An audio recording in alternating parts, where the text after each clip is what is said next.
Zero COVID's become China's economy collapse just got worse. So.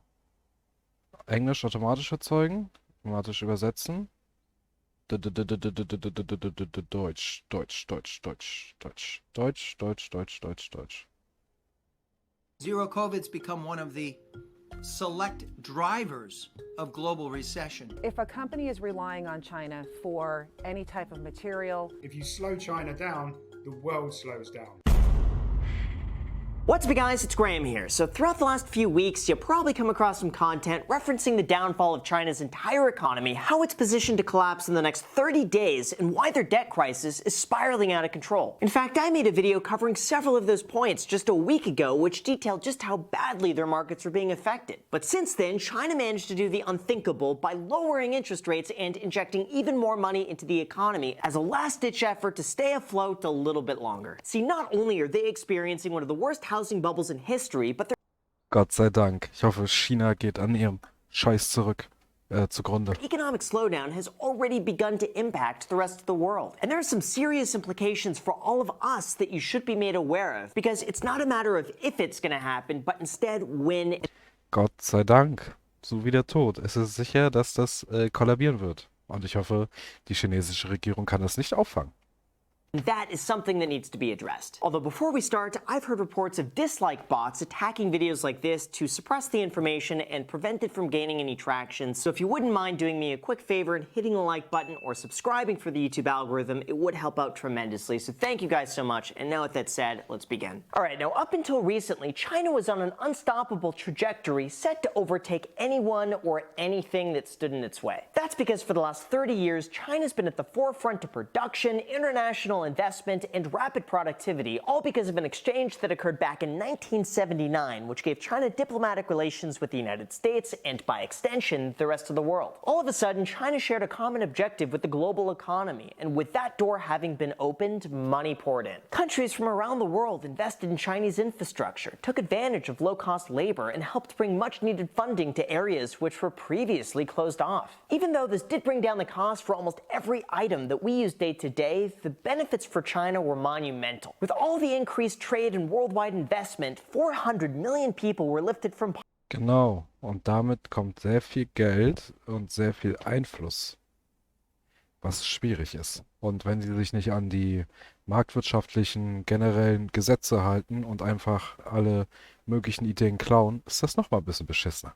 Kannst du schön cheaten die ganze Zeit. Poverty. In addition to that, their economy is now 11 times larger today than it was in 2001, and were even touted as the world's economic miracle while they grew at a faster pace than every other nation. However, not everything was exactly as appeared on the surface, because the more China grew, the more powerful they became in relation to every other nation. The more leverage they had to maintain tight control over their businesses, the more regulation they could set as they deemed necessary, and the more difficult they were to join forces with. In fact, members of the World Trade Organization alleged that China's been providing illegal state subsidies to businesses who export their products, discriminating against companies who don't buy from Chinese manufacturers, and controlling supply chains through taxing raw materials. Even worse, it said that they've been devaluing their own currency by as much as 40% as an incentive for other countries to be able to buy their own goods at a discount, leading, of course, to economic growth that was largely unsustainable and was going to collapse at any year. Like, you know the saying, the higher you climb, the harder you fall? Well, nothing describes that better than the current state of China's economy, which is quickly becoming a victim of its own success, with a ripple effect that's starting to be felt throughout the entire world. Like, first we have the impact of a zero COVID policy. This quite literally means that there's no tolerance for the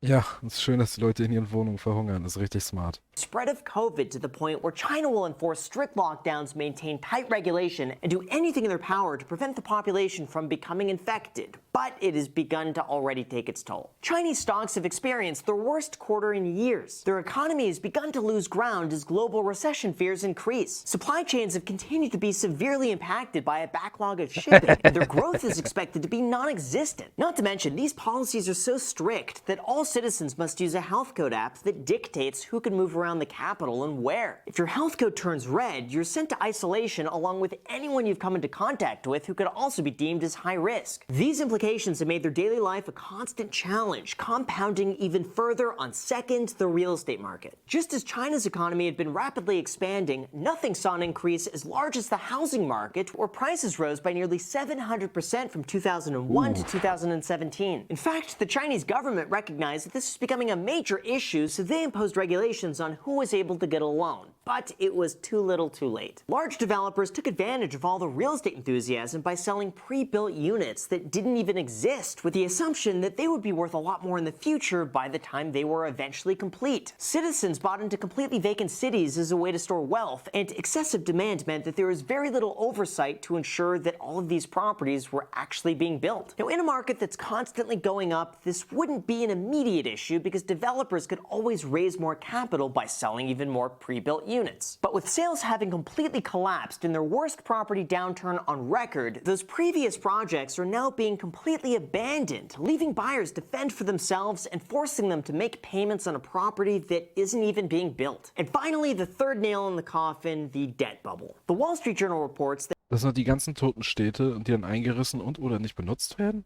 from 2014 to 18, China's debt has inflated by 20% annually. Housing prices are nearly twice the levels that led to the great financial crisis of 2008, and China continues to loosen lending requirements to ensure that growth is maintained at all costs, even at the expense of the global economy. But in terms of what we're dealing with today and how this could lead to potentially another ticking time bomb, here's what's happening right now. As I mentioned earlier, in response to slowing growth, a declining property market, and falling demand, China did the unthinkable by lowering interest rates to help stimulate more growth, while at the same time pumping $60 billion into the financial system as a way to incentivize lending. However, they reassure everyone that the government won't roll out massive stimulus measures or flood the financial system with too much new money, and will instead aim for stable prices and a relatively good economic performance. However, that doesn't exactly pair well with the reality that growth estimates have been revised down and a zero-COVID policy has taken priority, leaving China with an economy that now has even more room to fall. Their president, who's expected to maintain a third term in power, recently came on record to say that he would rather temporarily affect a little economic development than to risk harming people's life, safety, and physical health, especially the elderly and children. While others worry that this is simply a scapegoat to avoid the much deeper issues of economic instability, namely the fear of spending money. See, any growing economy wants people to feel comfortable enough about their finances to buy more products, spend more money, borrow against their assets, and be able to reinvest into growing infrastructure.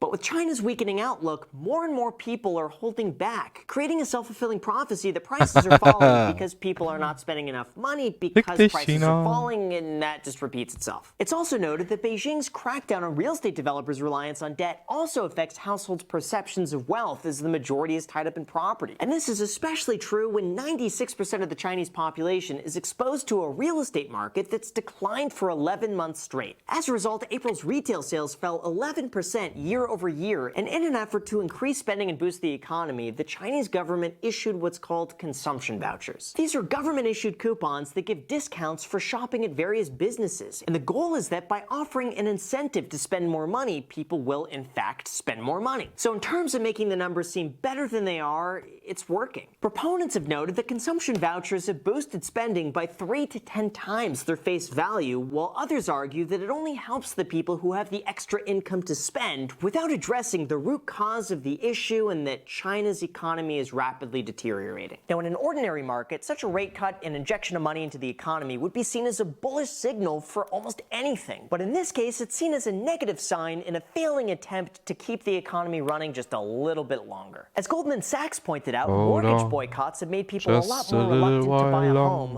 leading, of course, to 28.8% fewer sales. That, in turn, reflects a loss of confidence in the housing market, which in turn reflects a loss of confidence Was irgendwie 70% der Anlagemöglichkeiten der Chinesen in ausmacht. the entire economy. And that is something that cannot be solved with lower interest rates. On top of that, oil prices have also started to fall, with the expectation that China's economy has officially started to decline. After all, China consumes 15% of the world's oil and imports more crude than any other country. So when they're slowing down, the rest of the world could follow. So of course, what does that mean for all of you watching, and how could that affect all of us in the US? Well, besides lower oil demand resulting in cheaper prices at the gas pump, there are a few key points to watch out for. The first is through the delisting of Chinese stocks in the U.S. stock exchange. In just the last few days, 5 state-owned companies were removed from the U.S. stock market, citing high administrative burden and costs as the reason for their decision. However, the timing comes just months after the SEC flagged those companies for failing to meet United States auditing standards, leading to the assumption that maybe more businesses are about to follow. So here in the US, it's required that all companies follow strict disclosure requirements if they're going to be publicly traded. And that includes a fully verified third-party audit on a regular basis to ensure accuracy and transparency. This prevents disastrous scenarios like Luckin Coffee, which was accused of falsifying financials, raising money in the US, and then collapsing once those numbers proved to be unsustainable. And as of now, 261 Chinese stocks could be on the chopping block should they choose not to comply, which is a reality that we should be prepared for. After all, China responded by saying that they're reluctant to let overseas regulators inspect local accounting firms due to national security concerns. And with the clock beginning to tick down, either China needs to comply or over $1 trillion could be delisted from our US-based markets. The second, be aware that it could take a long time to unfold. Since China publishes their own numbers and maintains an extremely tight grip on their economy, there's no guarantee that they can't just keep kicking the can further and further into the future. And they have the ability to inject as much money as needed to resolve the situation, at least temporarily. And finally, in a weird way, China's slowing growth and global recession could help ease demand and upward price growth, meaning with less resources being consumed, inflation could begin to subside or even decline. Now, a lot of these are very broad assumptions without a definitive timeline for when they could unfold, but it is a very worrying sign that we're not going to know the full effects of what's to come until most likely it's too late. So with that said, guys, thank you so much for watching. If you want to be kept up to date, make sure to subscribe, and don't forget that you could get all the